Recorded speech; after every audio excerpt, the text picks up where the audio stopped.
최근 들어 한국에 입국하는 러시아 국적자들의 숫자가 폭발적으로 증가했다고 합니다. 그리고 충격적이게도 이러한 한국에 온 러시아인들의 성별과 연령대는 20, 30대의 여성이 거의 대다수를 차지하고 있다고 하는데요. 그렇다면 이들이 도대체 어떤 이유로 한국으로 쇄도하고 있는 것일까요? 안녕하세요. 저는 러시아 출신의 사샤라고 합니다. 저는 러시아 공영방송인 채널1에서 수석기자로 활동하고 있는데요. 그리고 최근 저는 안 그래도 남녀 성비 불균형이 심각한 사회적 문제로 여겨지고 있는 러시아의 상황에서 현재 우크라이나와의 상황 때문에 더더욱 심각한 성비 불균형 문제를 겪게 되어 거의 국가 비상 상황에 준하는 현 사태에 대한 취재를 맡게 되었습니다. 러시아의 미래를 책임져야 할 젊은 여성들이 현재 죄다 한국 남성들과 결혼해서 한국으로 떠나는 상황에 방송사 측은 제게 이러한 중대한 문제에 대한 취재를 맡겼거든요. 사실 이건 제게 매우 적합한 주제긴 했습니다. 왜냐하면 저는 평소에도 한국에 대해 상당히 관심을 갖고 있었고 실제로 제 주변에는 한국인과 연애를 하거나 한국인과 결혼을 하여 한국 국적 취득을 도전하는 지인들이 상당히 많거든요. 그리고 제가 한국에 대한 관심을 갖게 된 또 다른 이유가 있는데요. 그건 바로 제가 러시아에서 최고로 권위적인 장소로 꼽히고 있는 모스크바 국립 차이콥스키 음악원 대강당에서 열린 문화교류 콘서트에 참석하게 되었을 때의 일이었습니다. 러시아 최고의 음악 인재들이 모인 차이콥스키 대강당에서 한국의 민요인 아리랑이 피아노와 첼로로 연주되기 시작했거든요. 러시아의 살아있는 전통과 역사와도 같은 곳에서 다른 나라의 민요가 연주되다니 이건 상당히 이례적인 일이었는데 아이러니하게도 이러한 파격적인 행사에 아리랑 멜로디가 흐르자마자 저뿐만 아니라 많은 참석자들이 눈물을 흘리며 아리랑 노래에 감탄을 하게 되었는데요. 왜냐하면 분명 저희는 아리랑의 단어는 이해하지 못했지만 아리랑의 멜로디는 마치 러시아의 감정적인 뉘앙스와 영혼을 완전히 뒤흔드는 것 같이 느껴졌거든요. 그리고 저희가 왜 다른 나라의 민요의 멜로디에 정서적 감동을 받는지를 곰곰이 생각해 본 결과 저는 한국과 러시아는 역사적으로 봤을 때도 매우 유사한 감정을 가진 국가였다는 것을 알게 되었죠. 왜냐하면 한국은 러시아와 일본, 중국 같은 거인들에게 둘러싸여 있음에도 불구하고 언어, 정체성, 정서적 힘을 잃지 않은 민족이거든요. 한국은 일본 식민지에서 살아남은 국가이며 파괴적인 한국 전쟁까지 견뎌낸 매우 생존력이 높은 국가입니다. 심지어 한국은 이러한 역경을 전부 이겨낸 뒤 현재 자신들을 압박하던 일본과 중국, 러시아를 기술적, 경제적인 부분에서 완전히 추월해 버리기까지 했죠. 사실 러시아 또한 나폴레옹과 히틀러로부터 살아남은 국가로 이러한 한국의 식민주의와 분단, 다른 강대국들의 압박을 이겨내는 것이 얼마나 어려운 것인지를 잘 알고 있는 국가인데요. 그러니 러시아는 한국의 작은 거인의 면모를 존경하고 또 이러한 한국의 전통민요인 아리랑의 선율에 한국인들과 같은 정서적 공감을 할 수 있던 거였죠. 물론 꼭 이러한 부분이 아니더라도 한국은 러시아인들에게 매우 친숙한 국가입니다. 왜냐하면 한국은 세계적인 기술 강국으로 현재 모든 러시아인들이 이러한 한국의 기술력을 직간접적으로 체감하고 있는 상황이거든요. 실제로 러시아인들은 오랫동안 삼성과 LG를 품질과 혁신의 상징으로 믿어왔는데요. 현재 러시아에서 삼성 스마트폰과 TV, 냉장고, 세탁기는 내구성이 뛰어나고 세련되며 안정적인 것으로 여겨지고 있기에 현재 러시아 가정 중 거의 90% 이상이 한국산 가전제품을 하나 이상 보유한 상황입니다. 특히나 한국산 가전제품들은 한번 구매하면 고장나는 법이 절대로 없어서 수많은 러시아인들은 한국산 냉장고와 세탁기를 30년 이상 사용하며 그야말로 한국산 가전제품과 함께 자랐다고 해도 과언이 아닌 상황인데요. 삼성 갤럭시 휴대폰은 적어도 러시아에서만큼은 애플 브랜드보다 가치가 높은 프리미엄 선택으로 꼽히고 있고 LG OLED TV는 모스크바와 상트페테르부르크의 고급 시장을 장악하고 있는 것만 봐도 한국 제품이 없는 러시아의 상황은 상상조차 할 수 없는 상황이죠. 물론 모든 러시아인들이 한국 제품을 구매할 만한 여력이 있는 건 아닙니다. 그래서 중국이 한참 공격적인 저가 정책을 펼쳤을 때 몇몇 러시아인들은 저렴한 가격에 혹해 중국 제품을 사용한 적도 있었는데요. 중국산 제품들은 한국산 전자제품의 외관을 그대로 따라서 만들었기에 겉으로 봤을 때는 이게 한국산인지 중국산인지 도저히 분간하기가 어렵기도 했기에 더더욱 많은 러시아인들이 저가 중국 제품에 혹하기도 했죠. 그러나 이들은 중국 제품을 택한 지 1개월도 안 되어 한국을 선택하지 않은 것에 대한 후회를 하고 맙니다. 왜냐하면 삼성 스마트폰만 해도 5년 이상은 거뜬히 지속되는 스마트폰 성능과 우수한 소프트웨어, 그리고 어디에서나 수리를 받을 수 있는 AS 서비스 수준으로 거의 지불한 돈보다 더 많은 이익을 볼 수 있는 최고의 선택이었지만 샤오미나 화웨이 같은 중국사는 저렴한 가격에 맞는 성능도 아닌 오히려 돈을 받고 스마트폰을 사용해도 모자랄 정도로 형편없는 수준만을 보여줄 뿐이었거든요. 중국산 스마트폰은 구매한 지 1개월도 안 되어 심각한 성능 저하를 보여주었을 뿐만 아니라 과도한 중국어 앱 또는 광고, 그리고 스파이웨어까지 심어져 있어 러시아 사람들의 정보를 중국으로 빼돌리기까지 했기에 몇몇 중국 브랜드들은 아예 러시아 정부로부터 퇴출을 당하기까지 했는데요. 특히나 자동차 분야에 대해서는 양국의 브랜드가 더욱 극명한 차이를 보이고 있기도 하죠. 한국의 현대와 기아는 러시아에서 상당한 인기를 끌고 있고 러시아의 극한의 기온 속에서도 상당한 연료 효율성을 보여줌과 동시에 특유의 견고함으로 인해 낮은 유지 보수로 유명하거든요. 거기에 전 세계 최고 수준의 AS 서비스는 덤이고 한국 자동차 브랜드는 AI 음성 명령, 스마트 크루즈, 디지털 대시보드와 같은 혁신적인 기술을 계속해서 개발해내고 있기 때문에 더더욱 러시아인들의 사랑을 독차지하고 있는 상황입니다. 오죽했으면 러시아에 변변한 차량 브랜드가 없는 이유가 바로 현대와 기아 같은 한국 브랜드가 러시아의 극한의 조건 속에서도 문제없이 운행할 수 있을 정도로 강력한 성능을 자랑하기 때문에 러시아는 차량을 굳이 만들어낼 필요가 없기 때문이라는 말까지 있을 정도니 한국이 러시아에 미치는 영향력은 상상 그 이상이라고 할 수 있죠. 반면에 중국산 차량은 러시아의 극한의 기온 상황에서 차량 자체가 그냥 멈춰버린다거나 아무리 새 차더라도 꼭 결함이 발생하기 때문에 적어도 러시아인이라면 절대로 중국산 차량만큼은 구매하지 않습니다. 차량은 목숨과도 직결되는 부분이거든요.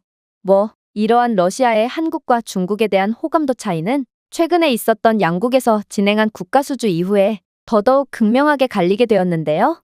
러시아의 카잔시는 한국과 스마트시티 인프라 계약을 체결했고 러시아의 옴스크시는 비용 절감의 이유로 중국과 인프라 계약을 체결했거든요. 그리고 이러한 두 도시의 선택의 결과는 매우 충격적일 정도로 갈리게 되었죠. 일단 한국과 계약을 맺은 카잔시는 KT가 개발한 실시간 AI 조정 기능이 있는 스마트 교통신호 시스템의 도입 덕분에 단 12개월 만에 교통사고가 35%나 감소하는 기적적인 결과를 도출했고 삼성 SDS가 개발한 모션 센서와 에너지 절약 기술을 갖춘 IoT 가로등을 통해 에너지 비용을 33% 절감하는 파격적인 효과를 냈는데요. 특히나 비정상적인 행동을 인식하여 범죄나 사고가 발생하면 자동으로 당국에 연락을 주는 한국의 AI CCTV가 공공장소에 설치된 이후로는 카잔시의 범죄율은 급격하게 줄어들어 언론에까지 보도되는 결과를 도출해냈기에 러시아 국민들 모두는 한국과 함께한 덕분에 완벽한 도시로 거듭나게 된 카잔을 부러워하며 전국 각지의 지자체장들은 한국과 스마트시티 인프라 계약을 맺기 위해 동분서주 바쁘게 움직이고 있는 상황입니다. 그러나 중국과 계약을 했던 옴스크시에는 완전히 정반대의 처참한 상황이 펼쳐지고 있는 상황이죠. 옴스크는 공공감시, 가로등, 비상 대응 시스템을 현대화하려고 했고 저렴한 비용에 혹해 중국을 선택했지만 결국 참담한 결과를 받아들여야 했거든요. 일단 화웨이가 설치한 수천 대의 얼굴 인식 CCTV는 중국산 클라우드 서버를 기반으로 제어되고 있었는데 이러한 정보가 전부 해킹당해서 러시아 시민들의 위치와 생체인식 데이터가 전부 유출당하는 사태가 일어났는데요. 또한 러시아에서는 너무도 흔한 눈보라만 쳤다 하면 중국이 구축한 AI 교통신호가 얼어붙어 교통체증이 더욱 심화되었고 한 번은 중국산 카메라가 수천 명의 시민을 잘못 식별하여 주차 위반 또는 과속 벌금을 엉뚱한 사람에게 부과한 적도 있습니다. 심지어 모든 중국산 장비에는 스파이웨어가 심어져 있었고 이를 통해 취득한 정보는 중국 정부에 의해 관리되고 있었는데요. 급기야 중국 정부는 러시아에서 수집한 데이터를 이용해 불법적인 감시 및 기밀 취득을 하고 있었다는 사실이 밝혀지게 되었고 이를 파악하게 된 러시아 당국은 이러한 옴스크시에 도입했던 중국산 장비를 전부 철거할 것을 명령했고 결국 옴스크시는 중국 시스템을 제거하기 위해 추가적인 금액까지 사용하는 엄청난 손해를 봐야만 했죠. 결국 이러한 일련의 상황들을 겪은 러시아인들은 자연스럽게 중국을 배척하고 한국을 좋아하며 의존할 수밖에 없던 것입니다. 실제로 러시아 내에 한국의 인기가 얼마나 대단하던지 러시아에는 아예 도시 자체가 한국과 별다를 바가 없을 정도로 바뀐 곳도 있는데요. 한국과 가장 인접해 있는 러시아 항구 도시 블라디보스토크에는 리틀 서울로 불리는 동네가 존재하고 많은 러시아인들이 리틀 서울로 관광을 가고 있는데 이곳 거리에는 한국식 바비큐 레스토랑, 한글 간판, K-팝이 흘러나오는 한국풍의 카페들이 줄지어 늘어서 있고 영어 학원보다 한국어 학원이 훨씬 더 많으며 심지어 지역 상점들도 한국의 삼각김밥, 바나나 우유, 소주를 수입품이 아닌 일상 필수품처럼 판매하고 있는 상황입니다.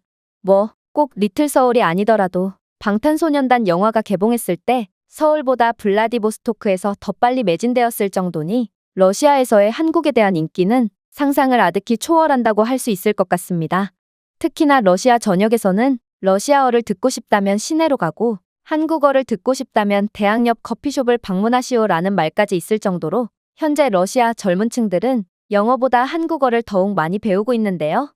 특히나 이러한 러시아인들의 기존의 한국 사랑에 더해 현재 러시아 남성들이 매우 부족해진 상황에서 러시아 여성들은 더더욱 한국 남자들을 찾아 헤매고 있는 것입니다. 사실 한국 남성들은 러시아 여성들이 좋아하는 면모를 전부 다 갖추고 있기도 했습니다. 일단 한국 남성들은 기본적인 매너가 몸에 밴 사람들인데요. 그들은 여성들을 위해 문을 열어주는 것부터 식당 등에서 직원들에게 자연스럽게 안녕하세요, 감사합니다와 같은 인사를 건네는 친절한 사람들이거든요. 또한 한국 남자들은 만난 지 얼마 안 된 사이더라도 인도를 걸을 때 여성을 위해 자연스럽게 차도 쪽으로 걷던가 여성을 만지거나 더러운 말을 하는 타입의 사람들이 전혀 아니기에 이러한 자연스러운 매너는 러시아 남성들과 비교되며 더욱 큰 인기를 얻을 수밖에 없던 것입니다. 러시아 남성들은 모르는 사람들에게 감사합니다 같은 인사를 하는 법이 없을 뿐더러 여성을 위해 문을 열어주거나 무거운 짐을 들어주는 행위를 남자답지 못하다고 생각하는 경향이 있기에 절대로 하지 않거든요. 물론 이러한 인식의 차이는 꾸미는 방식에서도 극명하게 차이가 납니다. 한국 남성들은 단정한 머리와 깔끔한 옷차림, 그리고 좋은 피부까지 갖추었지만 러시아 남성들은 꾸미는 것은 남자답지 못하다고 생각하기에 10년은 세탁하지 않은 듯한 더러운 청바지에 기름진 머리, 그리고 샤워를 하지 않아서 나는 악취는 덤이거든요. 물론 한국 남성들은 러시아 남성들보다 정서적으로 더욱 성숙하다는 점도 한국 남성들이 인기가 많은 이유라고 할 수 있습니다. 한국인들은 치열한 경쟁 환경에서 열심히 공부하고 또 열심히 일하는데 여기에 더해 의무적으로 군대에 복무까지 해야 하기에 명확한 목표를 갖고 안정적인 일을 하는 경우가 대부분이거든요. 그러나 러시아 남성들은 나이가 들어서도 아직도 정서적으로는 불안정한 경우가 많습니다. 러시아 남성들은 미래를 위해 저축을 하거나 공부를 열심히 하는 경우가 거의 없으며 하루 벌어 하루 사는 경우가 대부분이거든요. 그러나 러시아 여성들이 한국 남성들을 선호하는 가장 결정적인 이유는 따로 있죠. 그건 바로 음주 습관입니다. 한국 남성들도 물론 술을 마시지만 이들은 사회적 환경에서 술을 마시고 늘 자제력을 유지하거든요. 한국 남성들은 술에 취하더라도 자신의 연인을 택시까지 데려다주는 매너를 잊지 않지만 러시아 남성들은 종종 폭음 습관에 빠지며 술에 취해 공공장소에서 난동을 부리거나 연인에게 폭행을 가하는 경우도 많은데요. 러시아 남성과의 모든 데이트는 보드카에서 시작해서 보드카로 끝나며 러시아 여성들 사이에서는 연인 관계에서 러시아 여성들의 역할은 남자들에게 보드카를 따라주며 그가 과음을 해서 신발에 해버린 토를 닦아주는 것이라는 우스갯소리까지 있을 정도니 러시아 남성들의 음주 문화가 얼마나 심각한지는 두말할 것도 없는 것입니다. 또한 데이터에 따르면 매년 약 14,000명의 러시아 여성이 가정폭력으로 사망하는 것으로 추정되는데요. 심지어 러시아에서는 뼈가 부러질 정도로 맞는 것이 아니면 경찰이 출동하지도 않을 뿐더러 최근에는 일부의 가정폭력을 비범죄화하여 여성이 폭력을 당해도 신고조차 못하도록 만들었기에 더더욱 한국과 비교되는 상황이죠. 러시아 남성들과는 달리 한국 남성들은 폭행은커녕 늘 상대방을 세심하게 배려해주므로 러시아와는 다른 부드럽고 섬세한 면모를 가진 한국 남성들이 인기가 많을 수밖에 없거든요. 물론 많은 러시아 여성들은 모든 한국 남자들이 한국 드라마에 나오는 것처럼 잘생기고 멋진 외관을 가진 것은 아니라는 것을 이미 알고 있습니다. 그러나 한국 남성들의 정중함, 배려심, 따뜻한 만큼은 한국 드라마의 모습과 크게 다르지 않다는 것을 인식한 상황이며 이러한 면모는 적어도 러시아 남성들에게만큼은 절대로 찾아볼 수 없기 때문에 한국 남성들은 더더욱 큰 인기를 얻고 있는 것이죠. 이러한 러시아 내의 한국 남성 선호 현상은 러시아와 우크라이나 간의 대립 구도가 더욱 극심해지고 장기화됨에 따라 더욱 심해지고 있습니다. 왜냐하면 이제는 정말로 러시아 내에서 러시아 남성들을 찾아볼 수가 없게 되었거든요. 일단 저는 취재를 위해 랴잔 지역의 한 결혼식에 가게 되었는데 하객은 100명이었는데 남성은 고작 7명에 불과했고 심지어 그중 5명은 50세 이상이고 2명은 어린아이였고 1명은 신랑이었죠. 그도 그럴 것이 2022년 이후 50만 명 이상의 러시아 남성들이 징집되거나 자발적으로 군에 입대했으며 수만 명이 징집을 피하기 위해 해외로 도피했는데요. 이 때문에 현재 러시아에서의 결혼 전성기인 25세에서 34세 연령대에서는 여성 100명당 남성이 70명도 안 되는 상황에 이르렀고 여성들은 도저히 러시아 남성을 만나지 못하는 상황에 처하게 된 것입니다. 저는 그래도 생각보다 많은 러시아 남성들이 남아있는 상황에 왜 러시아 여성들이 남성을 만나지 못하는 것인지 궁금해서 직접 인터뷰를 해보기도 했는데요. 그런데 그렇게 돌아온 대답은 충격적이었습니다. 러시아 여성들은 남은 70명의 남성들 중에서도 대부분의 남성들은 이미 결혼을 했거나 숨어 있거나 술을 너무 많이 마셔서 제정신이 아니라는 답변을 건네왔거든요. 실제로 젊은 남녀들이 모여있는 곳인 대학교 강의실을 가보더라도 강의실 전체의 80% 이상은 전부 여자로만 구성되어 있고 그나마 있는 남성들도 대부분 외국인들로 구성되어 있거나 얼마 안 되는 러시아 남성들마저 얼마 안 있어 징집으로 인해 사라지고 말 뿐입니다. 저는 모스크바에서 데이팅 앱을 통해 새로운 파트너를 구하고 있다는 20대의 러시아 여성을 인터뷰해 보기도 했는데 그녀는 애초에 앱에는 90% 이상이 여성들로만 가득 차 있는 상황이고 어쩌나 남성을 만나게 되더라도 두 번째 데이트를 이어나가기도 전에 전부 징집이 되어 떠나버린다며 푸념을 했는데요. 그도 그럴 것이 현재 쿠르스크와 부랴티아의 몇몇 마을에는 40세 미만의 건강한 남성이 단 한 명도 남아있지 않은 아파트 단지가 있을 뿐더러 일부 시골 지역들에서는 젊은 남성들이 아예 남지 않게 되어버리기까지 했거든요. 그래서 러시아 여성들은 더더욱 한국 남성들에게 집착을 하기 시작한 것입니다. 현재 러시아 텔레그램 및 유튜브에서는 한국인과 결혼, 서울로 이주, 한국 남자 찾는 법 등의 검색어가 연이어 1등을 차지하고 있는 상황이고 실제로 러시아 여성들은 한국 남성들과의 새로운 시작을 위해 직접 한국으로 찾아가기까지 하는 상황인데요. 더 놀라운 점은 한국 남성을 찾아 한국으로 떠났던 러시아 여성들 대부분은 실제로 만나게 된 한국 남자나 한국에 대해 실망하지 않고 그대로 한국에 눌러 사는 경우가 대부분이라는 충격적인 통계가 공개되었다는 것입니다. 사실 이건 정말 믿기지가 않는 상황이었어요. 제 생각에 러시아는 유럽 국가들과 정서적 인종적으로 더욱 잘 맞을 거라고 생각했기에 러시아 여성들은 아시아 국가인 한국에서 잘 적응하지 못할 거라고 짐작했거든요. 그러나 저는 이들과 영상통화를 통해 인터뷰를 하게 되자마자 충격적인 사실을 전해 듣게 되었죠. 바로 한국은 이제 모든 방면에서 완벽한 육각형의 국가가 되었고 유럽 선진국들보다도 훨씬 더 메리트가 큰 국가로 발돋움한 상태였거든요. 일단 한국은 기술 강국일 뿐만 아니라 K-팝과 한국 드라마 등을 기반으로 한 엔터테인먼트 및 예술 분야에서도 큰 두각을 드러내고 있는데요. 따라서 러시아에서 온 여성들도 충분히 사회에 적응할 수 있을 만큼 양질의 일자리를 보장하고 있었고 월급도 웬만한 유럽 선진국들보다 높았기에 모두가 유럽보다도 한국에 가고 싶어 했던 것입니다. 하지만 가장 놀라운 점은 따로 있는데요. 바로 많은 러시아 여성들이 한국이 서방 국가보다 정서적으로 더 편안하다고 느낀다고 말해왔기 때문입니다. 개인주의 문화에 찌든 유럽 국가들과는 달리 한국인들은 일상생활에서 상당히 예의가 발랐으며 특히 여성을 위한 높은 안전성 및 가족과 공동체에 대한 강조를 하는 문화를 가진 국가였기에 대부분의 러시아 여성들이 다른 유럽 국가들 대신 한국을 선택했던 거였죠. 일단 그 중에서도 안전 문제는 러시아 여성들이 하나같이 입을 모아 칭찬하는 부분이었는데요. 모든 러시아 여성들은 밤에 두려움 없이 혼자 걷는 경험은 한국에서 처음 해봤고 어두운 밤에 외출이라는 행위를 할 수 있다는 것을 한국에서 처음 알게 되었다며 다들 경악을 금치 못하는 반응을 보였거든요. 물론 한국인들은 전혀 공격적이지도 않았고 외국인인 자신들에게 최고의 안전과 안정감을 보장해 주었다며 하나같이 한국을 극찬하는 반응을 보이더군요. 또한 이들은 한국은 러시아의 전통과 마찬가지로 가족, 겸손, 감정의 깊이를 중시한다는 국가였고 이러한 부분이야말로 자신들이 유럽 국가들에서보다 더욱 큰 안정감을 느끼는 부분이라고 주장했는데요. 한국은 노인에 대한 자리양보 및 배려 등을 통해 어르신에 대한 존경심을 보이는 국가며 가족 중심의 문화이기 때문에 러시아의 문화와는 이질감이 거의 없다며 적응하는 데 시간이 전혀 필요가 없는 국가라고 했죠. 그러나 역시나 러시아 여성들이 한국에서 가장 큰 만족감을 보이는 부분은 바로 한국 남성에 관한 부분이었습니다. 현재 대전에 거주 중이라는 20대 여성 엘레나는 한국 남성들은 무슨 일이 있어도 목소리를 높이지 않는다며 현재 자신이 교제하고 있다는 40대 한국인 남성과 진지하게 결혼을 생각하고 있다는 답변을 건네왔거든요.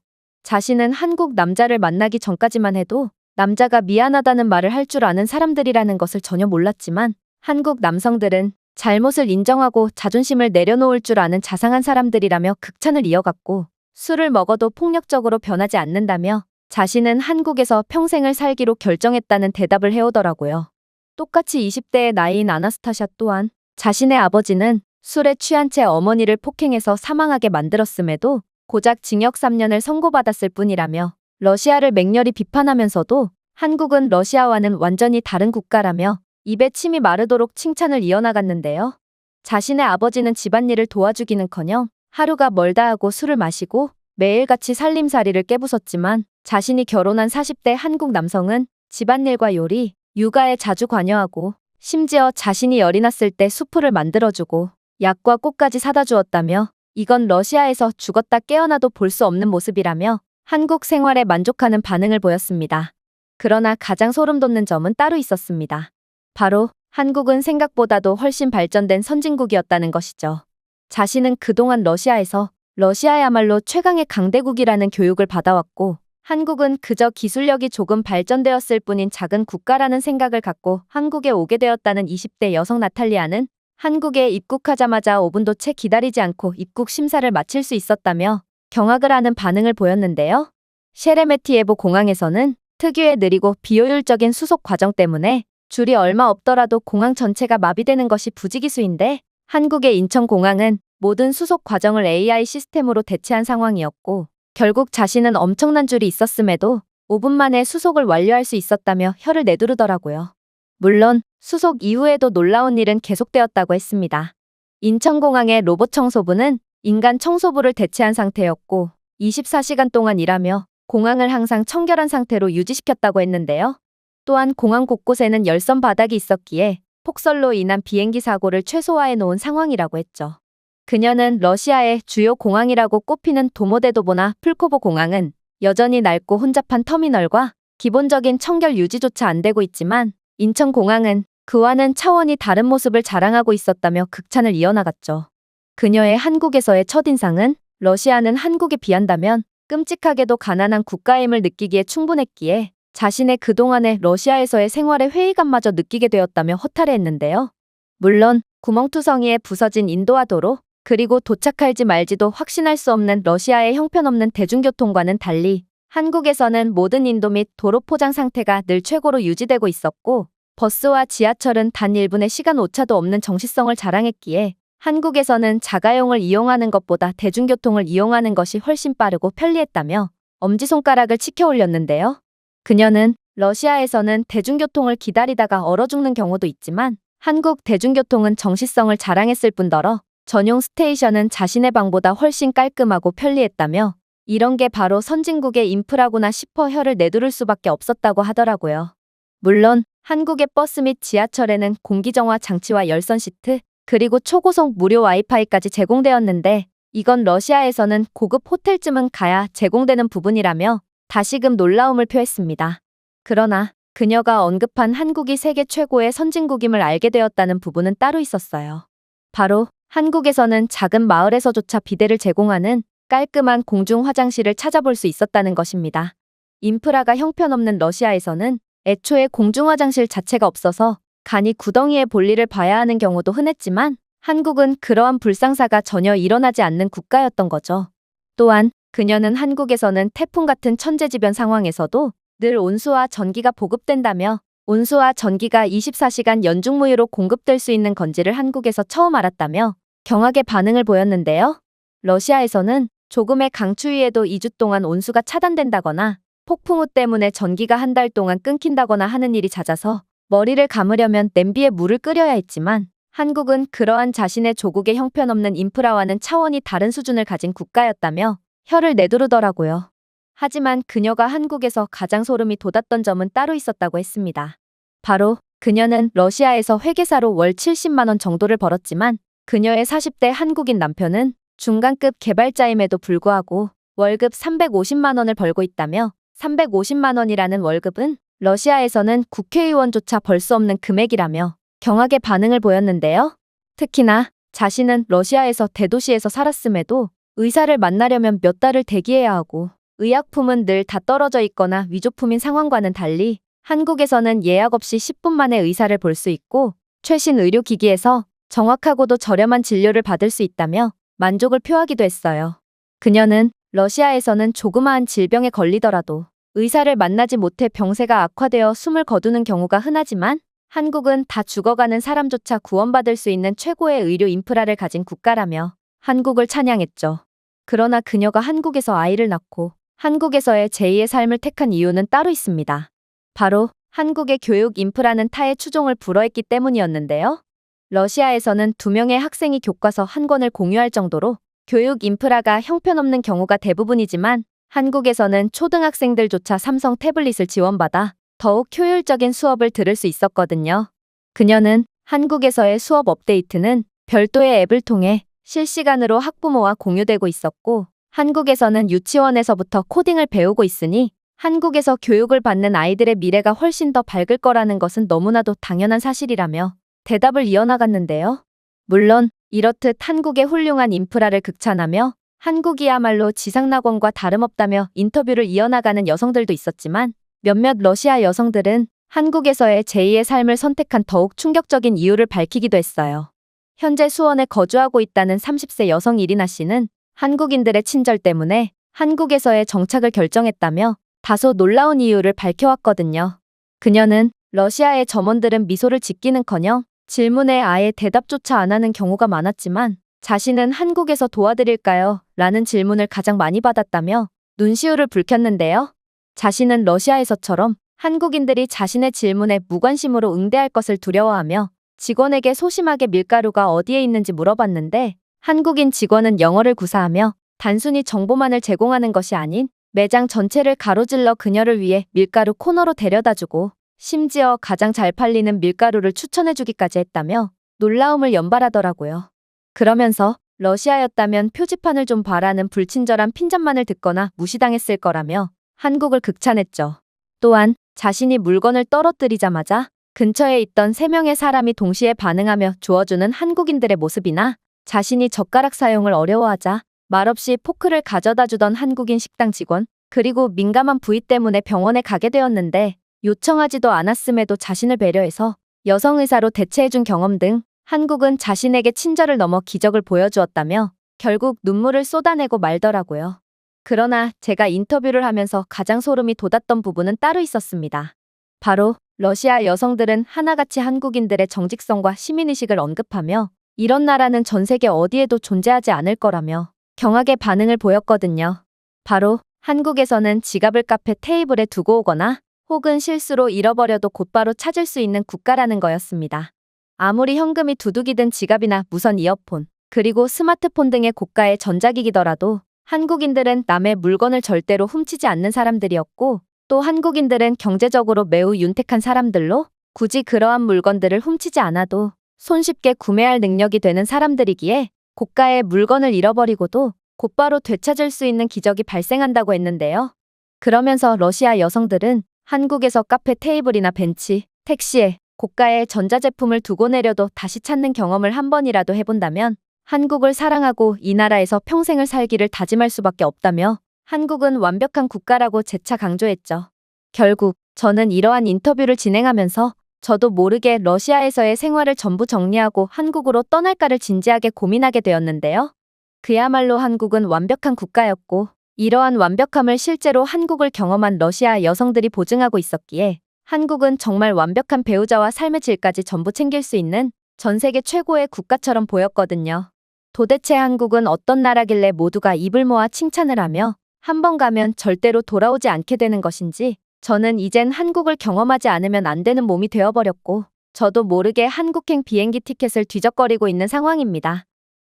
여기 혐한 가정에서 자라 한국을 완전히 개발도상국으로 인지하게 된 일본 여성이 있습니다. 그런데 그녀는 억지로 끌려오게 된 한국에서 곧바로 충격적인 장면을 목격하게 되었고 결국 이럴 수는 없다며 울부짖고 말았다고 하는데요. 그렇다면 그녀가 한국에서 대체 어떤 경험을 했던 것일까요? 안녕하세요. 저는 일본 출신의 리나라고 합니다. 저는 일본인 아빠와 영국인 엄마 사이에서 태어난 혼혈로 태어난 곳은 일본이지만 거의 대부분의 삶을 영국에서 살았기에 사실 일본에서의 기억은 그리 많지 않은데요. 하지만 제 피에는 일본인으로서의 정체성이 짙게 흐르고 있었습니다. 그도 그럴 것이 제 아빠뿐만 아니라 일본인이신 할아버지까지 제게 항상 일본인으로서의 자긍심을 잊지 않아야 한다며 엄한 교육을 하셨거든요. 그리고 그러한 자긍심의 원천은 바로 한국에 대한 반감으로 시작되었습니다. 왜냐하면 저는 어렸을 때부터 아빠의 한국에 대한 반감을 그대로 들으면서 자랐거든요. 아빠는 뉴스에서 한국 관련 이야기가 나올 때면 한국은 일본을 그대로 따라해서 발전한 근본 자체가 없는 국가로 한국인들은 지능이 낮아서 따라하는 것밖에 못한다며 노발대발을 하시곤 했죠. 그리고 한국인들의 지능지수가 낮은 이유는 이들이 일본에 의해 노예처럼 살아간 것만 봐도 알 수 있다며 식민지 지배를 당한 국가들은 전부 다 멍청해서 당한 거라며 침을 튀어가며 열변을 토하셨습니다. 특히나 저희 가족은 영국 내에서도 재팬타운 근처에서 살았기에 저는 이러한 일본인들의 한국 비하를 거의 숨쉬듯 듣고 살 수밖에 없었죠. 일본인들은 영국인들과 함께 있을 때는 매우 예의 바른 척을 했지만 자신들끼리 모일 때는 무자비한 한국 비하와 남 헐뜯기를 해댔거든요. 특히나 이러한 일본인들의 한국 비하는 시간이 갈수록 더욱 거세져만 갔는데요. 왜냐하면 제가 어렸을 때까지만 해도 분명 일본은 한국보다 경제적으로 더욱 부유하고 기술적으로도 뛰어난 국가였지만 이제는 한국이 일본보다 더욱 잘 살게 되었다는 증거가 속속들이 공개되고 있는 상황이거든요. 사실 이는 영국에서 살고 있는 제 입장에서는 더더욱 피부로 와닿는 부분이었는데요. 분명 예전에는 영국에서 아시아 문화는 기껏해야 일본 문화가 다였으나 지금의 영국은 한국에 거의 미쳐있는 상황이기 때문입니다. K-팝과 한국 드라마는 말할 것도 없고 한국 음식부터 해서 한국 브랜드의 모든 제품들까지 현재 영국에서는 코리아만 붙었다 하면 불티나게 소비가 되는 상황이거든요. 또한 한 나라의 부유함의 척도를 나타내는 1인당 GDP의 경우 진작에 한국이 일본을 능가한 상황이고 영국 내에 한국인들이 밀집해서 거주하는 지역의 경우에도 분명 제가 어렸을 때만 해도 일본인 밀집 구역보다 훨씬 가난하고 열악했지만 지금은 그 처지가 완전히 역전되어 버린 상황이었죠. 그러나 문제는 일본인들은 이러한 증거들은 전부 한국이 날조를 통해 조작한 것들이라며 한국이 일본을 앞지를 운명이었으면 왜 100년도 안 되는 근대에 일본에 의해 무참히 짓밟히고 노예가 되었겠냐며 이것만 봐도 한국은 도저히 성공이라는 것을 할 수가 없는 운명이라며 비하를 이어나갔다는 것입니다. 그러면서 현재 한국 문화가 영국에서 인기를 끌고 있는 이유는 한국인들이 영국의 각종 단체에 홍보 명목으로 뒷돈을 찔러줬기 때문이고 한국의 1인당 GDP가 높아 보이는 이유도 한국이 원화 환율을 의도적으로 조작해 인위적으로 GDP를 부풀렸기 때문이며 한국인들은 비효율적으로 오래 일하고 스트레스를 많이 받기 때문일 뿐이므로 사실상 의미가 없는 수치라는 말을 하기도 했어요. 이러한 주장을 제외하더라도 전 세계 역사를 통틀어 봐도 식민지 지배를 받았던 피지배 국가가 지배 국가보다 잘 살게 되는 경우는 단 한 건도 없기도 했기에 저는 이러한 명확한 증거 때문에 정말로 한국을 선진국 인척하는 개발도상국이자 일본의 모든 것을 베끼는 염치 없는 국가라고 생각할 수밖에 없었습니다. 물론 저는 이러한 한국에 대한 반감으로 뒤덮인 환경 속에서 자라다 보니 저도 자연스레 한국을 싫어하고 한국의 실제 모습은 개발도상국쯤일 뿐이라고 생각하게 되었죠. 하지만 그러던 와중 저는 영국에서의 대학 생활 중에 충격적인 강의 하나를 듣게 되었습니다. 그건 바로 한국에 관한 강의였는데 교수님은 향후 세계 패권을 뒤흔들 국가가 어디가 될 거냐는 다소 뜬금없는 질문을 건네더니 이내 미국이나 유럽연합이라고 말하는 학생들의 대답을 일축하며 미래 패권국은 확실히 한국이 될 수밖에 없다며 말도 안 되는 주장을 해왔거든요. 그래서 저는 아빠에게 들은 그대로 교수님께 반박을 하기 시작했죠. 교수님은 그저 한국의 선진국인 척에 속아 넘어간 것일 뿐이에요. 한국은 국가 차원에서 사기를 치는 국가로 실상은 일본 기술을 그대로 따라하기만 하는 한심한 국가거든요. 도대체 이런 국가가 어떻게 세계 패권을 줄 수가 있단 말인가요? 하지만 교수님은 어처구니가 없다는 듯 피웃더니 이내 생각지도 못했던 충격적인 말을 해오기 시작하더군요. 글쎄요, 학생. 저는 학생의 어떤 부분부터 바로잡아줘야 할지 감조차 안 가는군요. 학생은 지금 저와 동시간대를 살고 있는 게 맞나 싶은 생각까지 들 정도거든요. 사실 학생의 말이 완전히 틀렸다는 건 최근 있었던 사우디아라비아의 원자력 발전소 수주건만 봐도 알 수 있습니다. 원자력 기술은 그야말로 기술의 끝판왕이라고 불리는 분야고 웬만한 선진국이 아니라면 엄두조차 못 내는 기술이거든요. 그래서 원자력 분야는 일본이나 프랑스 같은 기존의 선진국들이 독식을 하던 분야였고 실제로 30조 원이라는 막대한 보수가 걸려있는 이 사업에 일본뿐만 아니라 여러 기술 강국들이 전부 뛰어들었습니다. 하지만 결과적으로 한국이 이번 수주에서 압도적인 모습을 보이며 경쟁에서 승리했고 이건 그야말로 기존의 세계 판도가 완전히 바뀌는 상황이라고 봐도 과언이 아닌 모습이었죠. 학생의 논리가 성립되려면 이 수주에서 마땅히 일본이 한국을 꺾었어야 정상이 아닐까요? 하지만 한국은 생각보다도 훨씬 더 놀라운 국가였습니다. 생각해보세요. 몇 년 전까지만 해도 한국은 분명 원자력 강국이라는 평가를 받긴 했지만 그래도 프랑스와 일본이라는 견고한 벽에 가로막혀 성능보다는 가격으로 경쟁력을 보여줘야 하는 도전자의 입장이었습니다. 하지만 불과 몇 년 사이에 한국은 이 모두를 압도하는 믿기지가 않는 기술력을 들고 나왔죠. 일단 한국은 소름 돋는 친환경 기술력을 준비해 왔는데요.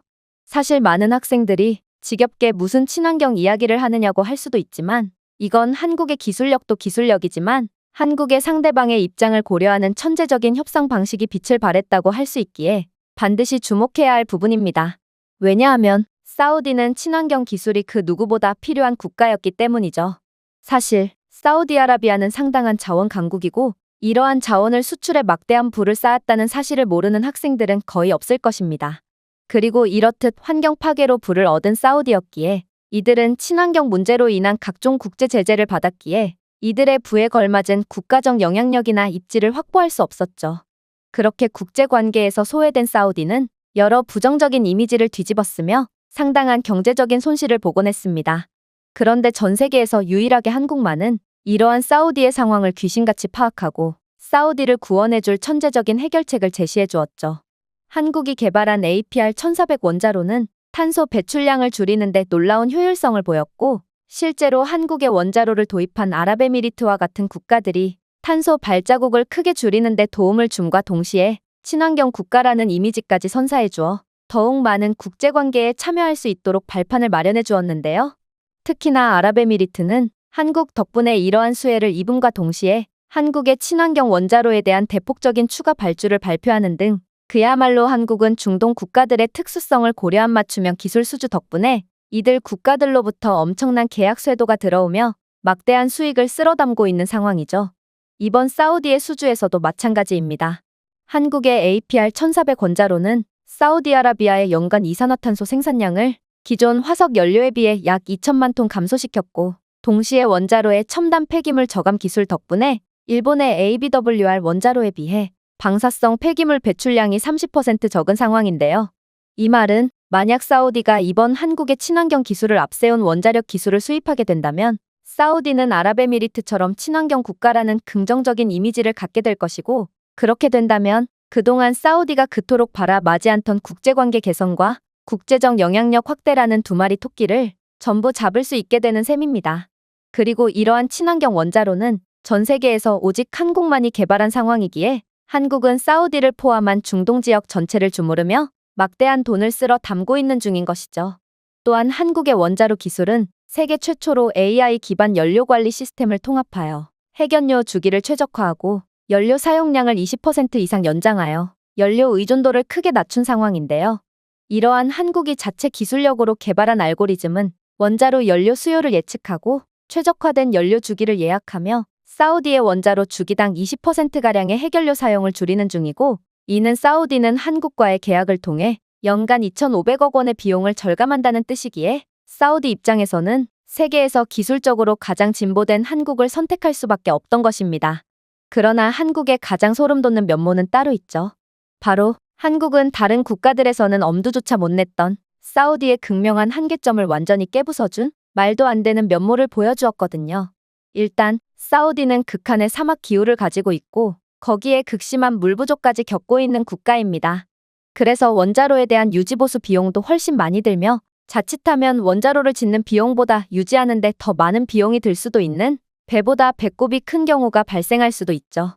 그러나 한국은 특유의 미친 기술력으로 기존의 APR-1400 원자로를 사우디의 혹독한 사막 기후를 위해 맞춤형 설계를 완료해버립니다.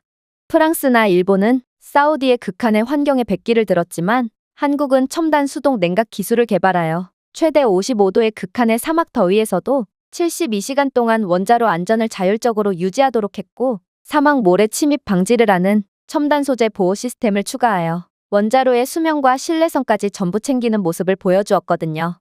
특히나 일본의 경우 중동 지역의 보급한 원자로에서 상당한 성능 저하가 일어나서 법적 분쟁까지 벌이고 있는 중이지만, 한국이 아랍에미리트에 건설한 바라카 원자력 발전소는 극한의 조건 속에서도 조금의 성능 저하도 일어나지 않고 있는 중인 것을 고려한다면 한국의 이러한 기술력은 더욱 신뢰를 받았다고 할 수 있죠.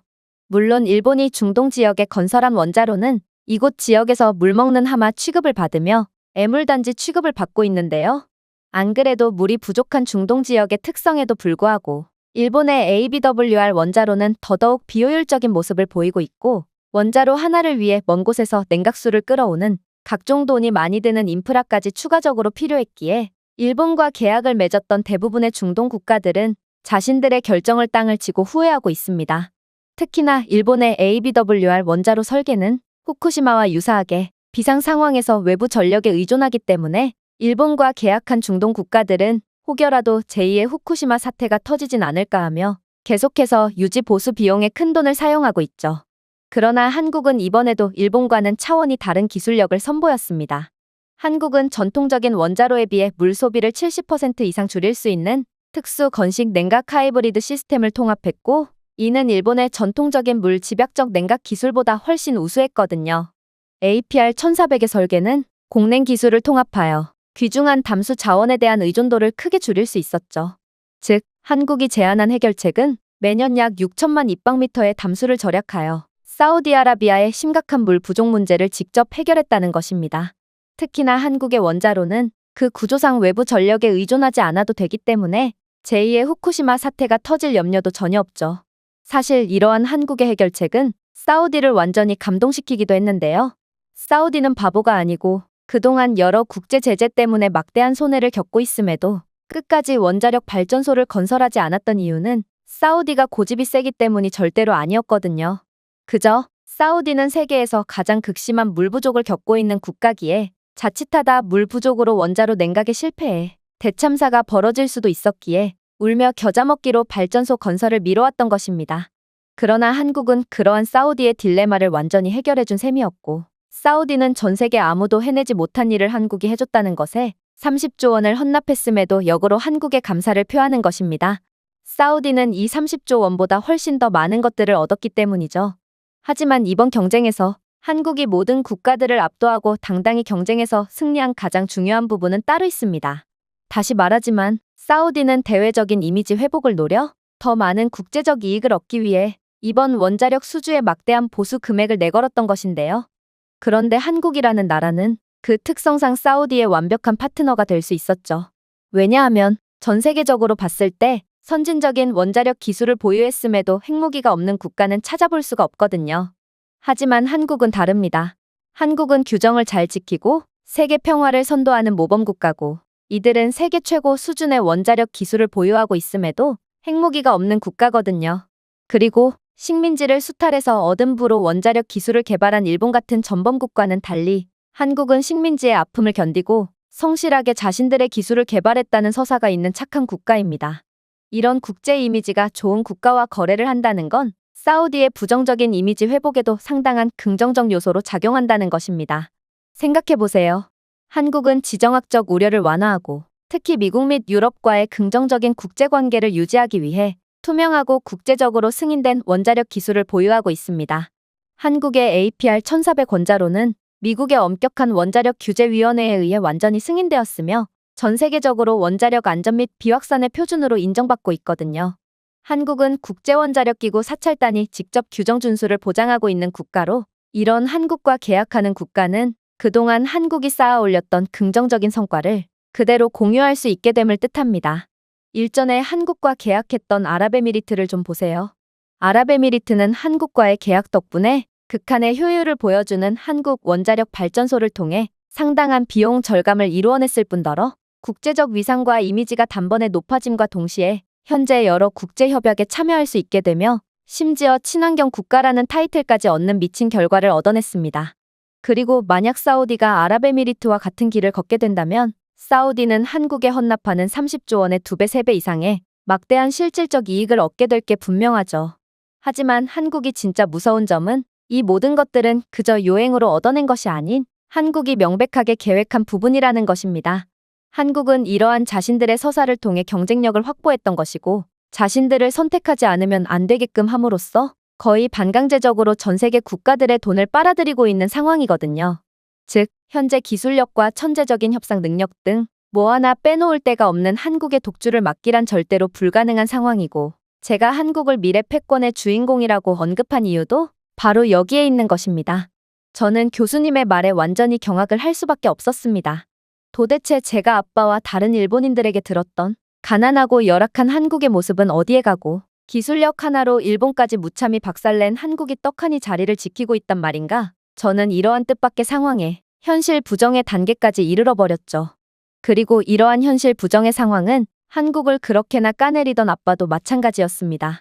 저는 교수님에게 들었던 강의를 아빠에게 그대로 전해주며 도대체 한국의 진짜 정체는 뭐냐며 따져묻게 되었는데 아빠는 그럴 리가 없다며 일본이 한국 같은 개발도상국에 의해 뒤처졌다는 건 말이 안 된다며 노발대발하셨고 이내 하던 일조차 전부 내팽개친 채 당장 한국에 가자며 비행기표를 예매해버리셨거든요. 그렇게 저는 한국 때문에 완전히 이성을 잃어버린 아빠에 의해 강제로 한국에 가게 되었습니다. 그리고 아빠의 넘치는 자신감과는 달리 그렇게 도착한 한국은 충격적인 모습만을 보여줄 뿐이었죠. 왜냐하면 한국은 공항부터가 차원이 다른 모습을 보여주고 있었거든요. 재팬타운에서 일하시는 아빠는 일 때문에 일본에 꽤나 자주 갈 뿐만 아니라 재팬타운에도 거의 박혀 살다시피 하는 삶을 살고 있는데요. 그런 아빠라서 그런지 아빠는 매일같이 나리타나 하네다 공항이 전 세계에서 가장 우수하다며 입에 침이 마르도록 칭찬을 하시곤 했어요. 그런데 인천공항은 딱 봐도 그러한 일본 공항보다 훨씬 우수한 모습을 보여주고 있는 거 아니겠어요? 일단 입국 수속에 최소 3시간 이상은 소요되는 일본 공항과는 달리 한국은 AI 기반 생체 인식 수속 시스템을 구비해둔 상태였고 따라서 인천공항에는 수많은 입국객들이 존재했음에도 저희는 줄조차 서지 않고 곧바로 수속대를 통과할 수 있었거든요. 일본이었다면 직원이 3, 4명은 달라붙어서 모든 과정을 수기로 처리했을 게 분명했지만 한국은 그와는 차원이 다른 시스템을 구축해둔 상태였던 것이죠. 한국 공항은 AI 시스템을 통해 얼굴 스캔과 여권을 자동으로 일치시켰고 입국객의 범죄 이력 및 타국가 입국 기록 등 여러 정보들을 분석하여 위험도를 자동으로 평가해 주었는데요.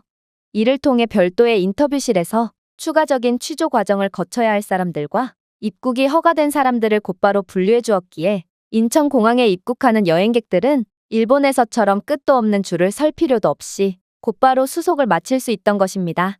아니, 분명 아빠는 한국은 일본의 모든 것을 베낀 개발도상국으로 기술력이랄 게 전혀 없는 열악한 국가라고 했는데 도대체 한국은 어느 틈에 이 정도로 우수한 기술을 개발했다는 말인가? 저는 30년 동안 정체되었던 일본과는 차원이 다른 수준을 보여주는 한국에 그저 혀를 내두를 뿐이었습니다. 물론 인천공항의 연계 시스템도 도저히 말이 안 되는 수준이었어요. 인천공항을 이용하는 승객들은 약간의 추가금을 지불하면 자신의 짐을 다시 찾을 필요도 없이 곧바로 자신이 예약한 숙소로 캐리어를 보낼 수 있었는데요. 한국은 자동화 시스템을 구현한 국가로 입국 시 기록되는 숙박 예약 정보를 통해 별도의 추가적인 계약서 작성의 과정도 전혀 없이 간편하게 짐을 배송시킬 수 있게끔 시스템을 구축한 상황이었거든요. 심지어 공항의 특성상 외딴 지역에 떨어져 있어 인프라 및 대중교통의 수혜를 전혀 받을 수 없는 것과는 달리 한국은 공항에 마저 버스와 기차, 지하철까지 전부 이어져 있었기에 이러한 짐 배송 서비스는 한국에 믿을 수 없을 정도로 높은 수준의 대중교통 인프라와 맞물려 더욱 빠르고 정확하게 배송이 가능하다고 했습니다. 사실 이건 정말 말도 안 되는 상황이었습니다. 저는 분명 한국을 개발도상국쯤이라고 알고 있었는데 도대체 어떤 개발도상국이 이 정도로 무지막지한 대중교통 인프라를 가질 수가 있겠어요? 공항처럼 외딴 곳에서 마저 기차와 버스, 지하철, 택시를 전부 이용할 수 있을 정도면 한국은 세계 최고 수준의 인프라를 가지고 있다고 봐도 무방한 상황이었습니다. 그러나 아빠는 이러한 압도적인 한국의 모습에 얼굴이 새빨개지면서도 한국은 보여주기에 미쳐있는 기형적인 국가라는 것을 잊었냐며 한국은 분명 공항처럼 외국인들이 자주 이용하는 곳에만 이러한 훌륭한 인프라를 집중시켜 놓은 게 분명하다며 세계 최고의 대중교통 인프라를 가진 국가는 단연 일본이라며 억지를 부리더라고요. 일본의 외진 곳에는 택시조차 이용할 수 없음에도 아빠는 한국에 대한 반감에 사로잡혀 완전히 정신을 잃어버린 모양이었죠. 아무튼 그렇게 저희는 한국의 짐 배송 시스템과 대중교통 인프라를 누리며 가벼운 발걸음으로 지하철에 탑승하게 되었습니다. 그런데 저는 지하철에 탑승하자마자 충격적인 경험을 하게 되었습니다. 그건 바로 아빠의 세뇌에 의해 한국은 완전히 열악한 국가라고 인식하게 된 영국인 엄마가 한국에 온 저희가 걱정된다며 영상통화를 걸었을 때의 일이었는데요. 저는 무의식 중에 영상통화를 받아버렸고 아빠는 이러한 제 모습에 경악을 하며 화를 내기 시작했거든요. 리나, 너 지금 뭐 하는 거야? 영상통화에 소요되는 데이터 비용이 얼마나 비싼 줄 알기나 해? 당장 전화를 끊지 못해? 하지만 아빠는 그러한 외마디 비명소리를 내지름과 동시에 뭔가 모순이 있다는 사실을 눈치채신 모양이었습니다. 아빠는 화를 내다 말고 마치 귀신이라도 본 듯 기겁을 하는 반응을 보였거든요. 그도 그럴 것이 이러한 지하철에서 데이터가 터진다는 것 자체가 이상한 상황이었거든요. 영국에서는 지하철에서 통화 신호조차 제대로 안 터지는 게 현실이고 일본에서는 그나마 상황이 낫지만 통화만 간신히 연결될 뿐 데이터는 거의 터지지 않는 게 현실입니다. 그런데 그렇게나 열악한 인프라를 가지고 있다던 한국에서 지하철에서 영상통화까지 받을 수 있다니, 그것도 선명한 고화질의 영상통화가 가능하다니, 이것만 봐도 한국은 상당한 수준의 인프라를 가진 선진국이라는 것을 여실히 증명하는 꼴이었던 것이죠. 하지만 더욱 경악스러웠던 점은 따로 있었습니다. 일단 아빠는 한국은 사기꾼의 국가니 공항에서 데이터를 신청하면 사기를 당할 것이 분명하다고 주장했고, 그래서 저희는 유심조차 구매하지 않고 숙소로 향하던 상황이었는데요. 즉, 데이터와 통신망 자체가 없었던 저희는 이 영상통화가 걸려오는 것을 확인할 수조차 없는 게 정상인 상황이었다는 것입니다. 그런데 이 영상통화는 어떻게 걸려왔다는 말인가? 저는 이러한 불가사의한 상황에 스마트폰에 귀신이라도 씌인 건가 싶어 얼굴이 창백하게 질려버렸는데요. 그런데 아빠는 겁을 먹은 기색이 역력해하는 반응을 보이더니 이내 뭔가를 확인하고는 이럴 수는 없다며 머리를 감싸쥐는 거 아니겠어요? 그리고 아빠가 가리킨 것을 보게 되었을 때 저는 완전히 까무러칠 수밖에 없었죠. 왜냐하면 한국의 지하철에서는 5G 속도의 초고속 무료 와이파이가 제공되고 있었고, 이러한 믿을 수 없는 속도의 공공 와이파이 덕분에 저는 전혀 끊김없는 영상통화를 받을 수 있던 거였거든요. 이건 도대체가 말이 안 되는 상황이었습니다. 일본에서는 아예 무료 공공 와이파이 자체가 제공되지 않는 상황이고, 또 가정집에서도 이 정도 수준의 초고속의 와이파이를 제공받기 위해서라면 상당한 비용을 지불해야 하는 게 현실입니다. 그런데 어떻게 한국에서는 공공장소에서조차 이런 압도적인 속도의 와이파이가 제공된다는 말인가요?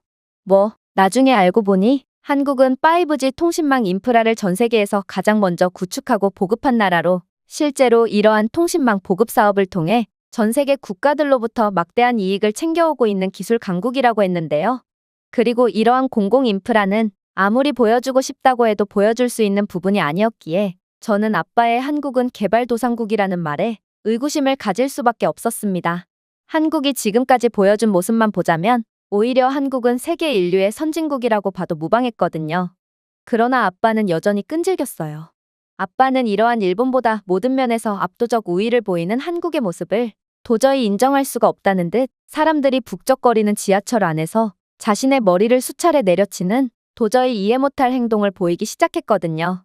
저는 그런 아빠가 쪽팔려서 제가 직접 아빠를 때려버리기 전에 가만히 있으라는 협박을 건넸고, 아빠는 그제야 폭력적인 행동을 멈추며 눈시울만을 붉히며 잠자코 숙소로 향했죠. 물론 아빠는 숙소에 도착하자마자 또다시 폭주하기 시작했습니다. 아빠는 당장 나가서 한국의 로컬 시장에 가보자며 한국의 평범한 서민층들이 다니는 곳에서는 그동안 봐왔던 보여주기식의 인프라를 전혀 찾아보지 못할 거고, 한국의 평범한 삶의 모습에서야말로 분명 후진적인 모습만이 즐비할 거라며 어떻게든 한국의 열악한 모습을 찾기 위해 안달이 난 모습을 보였는데요. 저는 아무리 선진국이더라도 아빠처럼 어떻게든 후진적인 면모를 찾기 위해 물불을 가리지 않으면 그러한 열악한 모습을 찾을 수밖에 없다는 것을 잘 알고 있었기에 아빠의 행동이 무의미하다고 생각했어요. 생각해보세요. 아무리 유럽 최고의 경제 규모를 자랑하고 있는 영국이라고 해도 밤만 되면 범죄 소굴 및 약쟁이들이 판을 치는 게 현실이고, 일본도 겉으로만 화려해 보이지 안을 들여다보면 아예 도시 자체가 노숙자들로만 구성되어 있는 곳도 존재할 정도로 상당한 빈부격차의 모습을 보이고 있습니다. 물론 일본의 가정집 내부에는 사용한 지 십수년은 된 오래된 가전제품과 돈이 없어서 난방이나 전기조차 제대로 사용하지 못하는 열악한 모습을 보이고 있으니, 이러한 선진적인 모습 뒤에 숨겨있는 열악한 면모는 전 세계 어느 국가나 공통적으로 가지고 있는 부분이라고 해도 무방했거든요. 하지만 폭주한 아빠는 아무도 말릴 수 없었고, 그렇게 아빠는 한국의 모든 곳을 휘젓고 다니며 어떻게든 일본보다 열악한 모습을 찾기 위해 날뛰기 시작했어요. 일단 아빠는 저를 강제로 끌고 숙소 바로 옆 로컬 시장으로 향하기 시작했죠. 아빠의 계획은 너무나도 뻔했습니다. 로컬 시장은 그 특성상 위생적이지 못할 가능성이 높고, 아빠는 그런 모습을 보며 음습한 자기 위안이나 하려고 했던 거였죠. 그러나 한국의 로컬 시장은 생각보다도 훨씬 청결했고 또 우수했습니다. 그도 그럴 것이, 이곳 시장 곳곳에는 키오스크 몇 대가 설치되어 있었는데, 키오스크는 복잡한 시장에 대한 지도를 제공해 주었고, 구매할 물품을 입력하면 길찾기 기능을 통해 QR코드를 제공해 주기까지 했거든요. 물론 키오스크는 길이 좁고 혼잡한 시장의 단점을 보완해 주기까지 했는데, 키오스크는 현재 시장의 어떤 부분에서 인파가 많은지를 실시간으로 보여주었고, 사람들이 혼잡도가 적은 곳을 우선으로 선택할 수 있도록 인파를 분산해주는 역할을 수행했는데요. 아빠는 이러한 한국 시장의 놀랍도록 최첨단적이고 청결한 모습에 완전히 넋이 나가버렸고, 이럴 수는 없다는 말만 계속해서 중얼거릴 뿐이었습니다. 그도 그럴 것이, 일본은 시장은커녕 대형 백화점에조차 이 정도로 최첨단의 인프라는 구비하지 못하고 있기에 한국의 로컬 시장마저 완벽한 모습은 아빠에게 큰 충격을 주기에 충분해 보였죠. 물론 물건을 구매할 때도 충격적인 상황은 계속되었습니다. 저희는 시장 내에 위치한 분식집에서 식사를 하게 되었는데, 아빠는 한국 같은 개발도상국에서 무슨 카드를 사용하냐며, 이런 나라에서는 카드 복제 사기를 당하기 십상이라며 현금을 고집하셨거든요. 그러나 저는 알고 있었습니다. 아빠는 카드 복제를 걱정하는 것이 아니라 카드 자체를 거의 안 쓰시는 분이었기에 카드 결제를 하려야 할 수가 없는 사람이었다는 것을 말입니다. 사실 일본인 아빠는 아직까지도 대부분의 결제를 현금을 이용하고 있는데요. 실제로 영국 내 재팬타운의 일본인들은 아직까지도 죄다 현금을 사용하고 있는 상황이고, 일본 본토는 이러한 심각한 재팬타운의 아날로그 모습보다도 더욱 심각한 아날로그 모습을 보여주고 있다고 하거든요. 하지만 한국은 역시나 이러한 기본적인 인프라조차 차원이 달랐습니다. 아빠가 결제를 위해 현금을 뒤적거리고 있는 사이, 주변 한국인들은 카드까지 꺼낼 것도 없이 전부 스마트폰이나 스마트워치까지 사용하며 3초 만에 결제를 완료했거든요. 일본에는 때로는 백화점에 입점한 업체조차 카드 결제기를 구비해두지 않은 경우가 있는데, 한국은 이러한 로컬 시장의 작은 길거리 음식점마저 완벽한 결제 수단을 갖추고 있었던 것입니다. 또한 저희가 시장을 둘러보면서 한국인들은 고령의 노인들마저 삼성페이와 같은 모바일 결제를 통해 쉽게 거래를 처리한다는 사실을 인지하게 되었는데요. 사실 저는 대학교 수업 시간 중에 이러한 국민들의 의식 수준이나 디지털 인프라에 적응하는 적응력이야말로 국가의 잠재력과 발전 가능성을 예상할 수 있는 지표라는 것을 배운 상태였기에 이러한 한국의 모습에 크게 놀랄 수밖에 없었습니다. 이러한 최첨단의 디지털 인프라가 보급될수록 효율성이 증대되고 낭비되는 시간도 없으며 더 진보된 기술을 향한 초석이 마련되는 것인데, 최첨단 디지털 인프라는 국민들의 수준이나 의식이 따라오지 않으면 상용화 자체가 불가능하므로 발전이 멈출 수밖에 없거든요.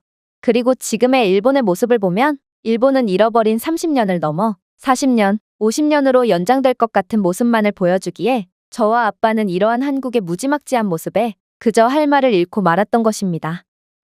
그 후로도 아빠는 한국의 후진적인 면모를 찾기 위해 한국의 이곳저곳을 들쑤시고 다녔지만, 그럴수록 저희는 한국의 예상치도 못한 선진적인 면모만을 포착할 뿐이었고, 저는 이제 그런 아빠에게 질려버려 이젠 제발 인정 좀 하라며 소리를 질러버렸는데요. 아빠의 과거에만 안주하려 하고 현실을 보려고 하지 않는 모습을 보니 왜 일본인들은 음습하게 한국을 깎아내리며 현실을 부정하고 있는지를 여실히 느낄 수 있었고, 이러한 일본인들의 열등감이야말로 일본의 국가 발전을 저해하고 있는 요소라는 것을 확실히 깨달을 수 있었거든요. 아무튼 저는 이번 한국행을 통해 이제 아빠의 세뇌에서 완전히 빠져나오며 한국은 저희가 반드시 지향해야 할 선진국이라는 것을 알게 되었고, 일본처럼 과거 속에서 살지 않기 위해 늘 한국의 발전 과정을 우러러보며 잊지 말아야겠다고 다짐하게 되었습니다. 제가 준비해온 내용은 여기까지입니다. 끝까지 시청해주셔서 진심으로 감사드리며 여러분들의 구독과 좋아요, 알림 설정은 영상 제작에 큰 힘이 됩니다. 이상 세모튜브였습니다.